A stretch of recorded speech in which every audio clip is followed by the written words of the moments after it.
রাত্রে এতটাই যে বৃষ্টি হয়েছে, দেখো এখানে জল দাঁড়িয়ে গেছে মাঠে।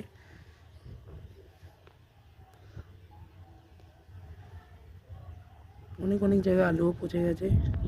তারপর তোমরা দেখতে পাবো আজকে মাঠে যাবো, আলু তোলা হবে। ঠিক আছে, ইতিমধ্যে আমি চলে এলাম মাঠে। দেখতে পাচ্ছ দূরে ওখান থেকে আলু বয়ে নিয়ে এসে ডালায় ফেলছে ট্রাক্টরের।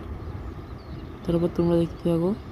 তোমরা ঠিক দেখতে পাচ্ছ নাকি আমি জানি না, জুম করে দেখাচ্ছি ওদিকে। ওখানটা কমপ্লিট হয়ে গেলে কাছের লাইটে চলে এলো এবার। তারপর তোমরা দেখতে থাকো। মাঠ থেকে দেখেছিলাম, মাঠে গেছিলাম আলু লোড করতে, তারপর বাড়ি এসে আমি একটা জিনিস দেখলাম, তোমরাও দেখো। সিজন প্রায় শেষ হওয়ার মুখে, কিন্তু এখনও আলুর লাইন বন্ধ হলো না, খালি জামটা খালি দেখো। তারপর মাঠ এখনও শুকোয়নি।